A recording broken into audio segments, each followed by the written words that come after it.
Салам, урматтуу ушул видеону көрүп жаткан достор. Сиздер менен кайрадан Мерим Осмонова, SMM PR адиси, чыгармачы медиа журналист жана Окно интернет басылмасынын негиздөөчүсү. Бүгүн мен сизге жеке бренд деген эмне, ал эмне үчүн маанилүү жана аны кантип жайылтуу керектиги айтып берем. Анда эмесе, кеттик. Акыркы жылдары айрыкча интернет дүйнөсүнүн өкүлдөрү жеке бренд түшүнүгү жөнүндө көбүрөөк айта башташты. Деги бул эмне? Жеке бренд белгилүү көпчүлүккө же кайсыл бир чөйрөгө таанымал, бул жеке брендин курган адамдын максаттуу аудиториясына көз каранды. Өзүн өзү жасаган адамдын аты. Бренд болуш үчүн адам алгач өз чөйрөсүндө кесипкөй адамга айланып жана толук кандуу инсан болуп калыптанышы керек. Ниша бул ишкерге же адиске өзүнүн товарларын же кызматтарын сунуш кылууга жетиштүү суроо талап болгон рыноктун бир бөлүгү. Жеке бренд кимге керек? Ишкерлерге жана компаниялардын ээлерине, өз алдынча иштөөнү чечкен көз карандысыз адистерге. Кардарларыңызды табуу үчүн сиз өзүңүздүн кесипкөй адам экениңизди жарыялашыңыз керек. Фрилансердин иштеп тапкан кирешеси аны канча адам тааныйт, ошого жараша болот. Жеке брендти түзүү боюнча бир нече кеңеш. Сапаттуу контентти түзүү.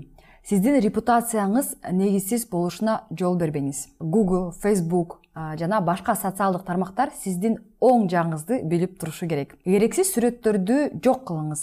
Өзүңүз тууралуу маалыматтарды иретке келтириңиз. Эми кадыр барк жөнүндө, ал кристалдай тунук болушу керек. Өзүңүздү өнүктүрүүнү унутпаңыз. Билим берүүгө инвестиция салыңыз. Квалификацияңызды жогорулатаңыз. Кругозорду кеңейтиңиз. Жаңы адамдар чөйрө менен таанышыңыз.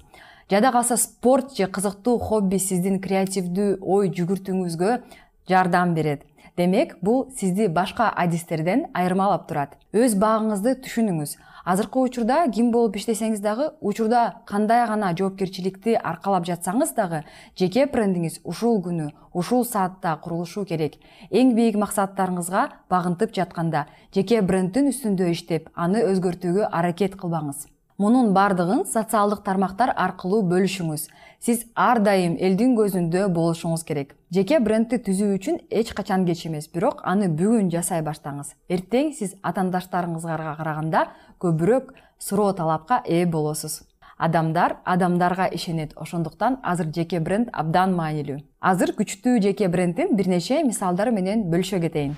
Ажара Койчуманова менен Данияр Болотбеков 10 миңдеген адамдар үчүн үлгү боло алган үй-бүлө. Экөө тең өз тармагынын кесипкөй адистери. Ажара маркетолог, ал эми Данияр режиссер жана продюсер. Кызыктуу контент түзүп, өз баракчаларын активдүү алып барышат. Алар жубайлар болгондуктан көптөгөн компаниялар алар менен иштөөнү каалашат. Себеби биз билгендей көптөгөн бизнестер үй-бүлөлөргө багытталган. Ошол эле мисалы гипермаркеттер же курулуш компаниялары.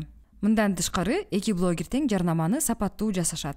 Татьяна Мельниченко 21 жашта. Фитнес боюнча машыктыруучу, оор атлетика боюнча спорт чебери. Ал өзүнүн Instagram баракчасында өзүнүн ийгиликтери, аны менен чогуу машыккандардын натыйжалары менен бөлүшөт. Анын социалдык тармакта өзүнүн так позициясы жана так орду бар. Бул анын дайыма суроо талапка ээ болушуна жардам берет. Андан тышкары, бул ага кошумча нерселерди онлайн ишке ашырууга жардам берет. Мисалы, ал биз карантинде отурган маалда арыктоо боюнча акы төлөнүүчү онлайн марафонун баштаган. Көптөгөн айым колдонуучулар үчүн Виктория Хигайдын аты чач менен байланыштуу. Эмне үчүн? Себеби ал өзүнүн багытын абдан туура тандаган. Анын нишасы чачка кам көрүү. Бара-бара анын баракчасы сулуулук жана ден соолук сферасына айланган. Тимур Мон узак мезгилдерден бери АКШдан жашап келген.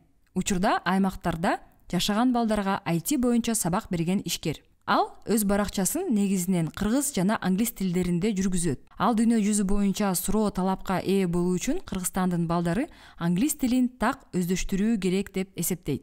Эгер сиз сонун нерсени жараткан болсоңуз, сиз үчүн маанилүү болгон жакшы текст, сүрөт, видео, жакындарыңыздан бөлүшүп койгула, репост жасап койгула деп жардам сураңыз.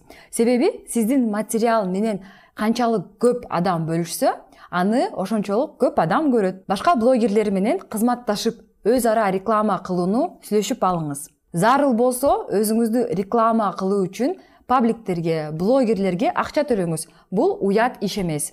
Эгер сиз өзүңүздү реклама кылбасаңыз, башкалар сиз жөнүндө кайдан билет? Ким сиз үчүн чуркайт? Өзүңүзгө виза картасын алыңыз жана акы төлөнүүчү жарнама аркылуу постторуңузду жайылтыңыз. Бул үчүн Facebook жана Instagram күнүнө орто эсеп менен $3 алышат. Өзүңүз жөнүндө тартынбай айтып бериңиз. Жазыңыз, видео тартыңыз. Антпесеңиз, аны сиз үчүн эч ким жасабайт. Мен компанияларды социалдык тармактарда жарнамалай баштаганда ал жөнүндө көп тексттерди жазып баштагам. Өзүмдүн басылмамды ачып жатканда да бул жөнүндө айтып бергем. Ошондон кийин реклама берүүчүлөр бизге келе баштады. Мен тренингдер да алып барам деп жазгандан кийин тренингтерге мени чакыра башташты. Эгер сизде күчтүү жеке бренд болсо, эл сизге ишенет жана сиз менен иштешүүнү каалашат. Сизде күчтүү жеке бренд болуп турганда, сиз өзүңүз иштеген тармактагы суроо талап жогору адиске айланасыз. Ушуну менен болду. Сизге кызыктуу жана пайдалуу болот деп ишенем. Сизге күчтүү жеке брендти жана жакшы аброй жаратууну каалайм. Көңүл бурганыңыз үчүн чоң рахмат. Сак саламатта калыңыз.